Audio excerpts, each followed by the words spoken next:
next presenter, Zack Wang. He has worked as a financial risk intern at Canada Life.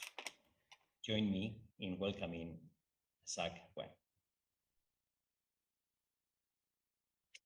Hi guys, my name is Zack. Thanks for giving me the opportunity to present today.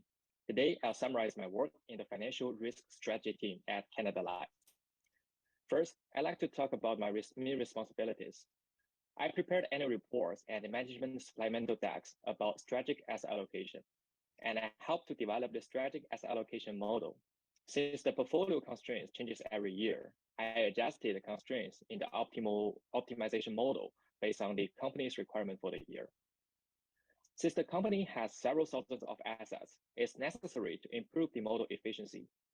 So I improved the model performance by storing the data as a computational cheaper data type, and I tested the execution time of different optimization functions to find the best one for the strategic asset allocation model. I also helped to develop the interest rate risk model. I backtested the cash flows for different regions using different parameters. Furthermore, I developed a model to find the generic ultimate reinvestment rate shock and the scenario URR shock. I spent most of my time on the strategic asset allocation model during my co-op term, so I'd like to show more details about it. The efficient frontier is the set of optimal portfolios that offers the highest expected return for a defined level of risk, or the lowest risk for a given level of expected return. We draw the efficient frontiers using the constraints of different scenarios. As you can see from this table, different scenarios have different portfolio and capital constraints. In other words, different scenarios have different risk appetite. For each scenario, the model outputs the portfolio which maximizes the expected return under the given constraints. The reason why we only maximize the expected return but not minimize the risk is that the portfolio and capital constraints already control the risk. Then we compare the current allocation with the optimal portfolios. This will be a guide for the investment department, and it shows the optimized asset allocation for each scenario.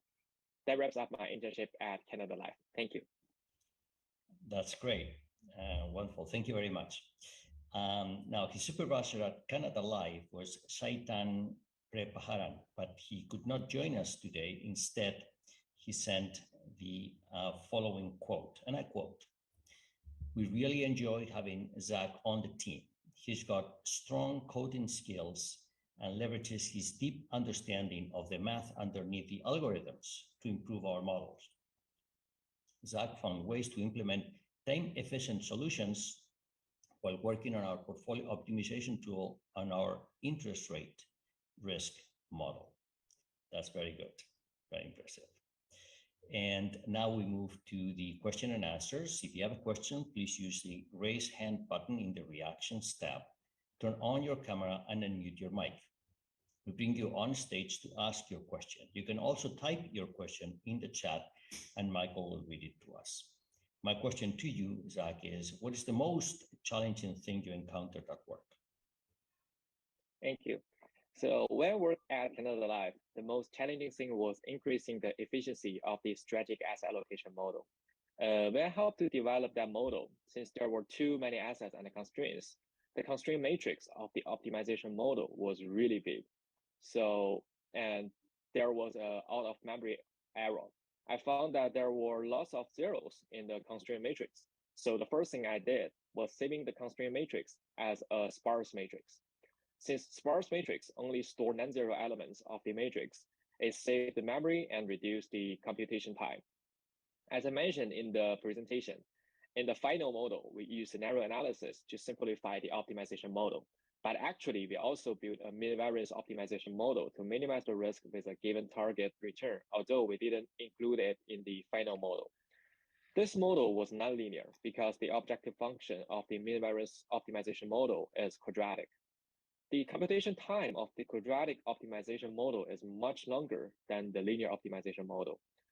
The problem took several days to run, and because there were too many assets and constraints.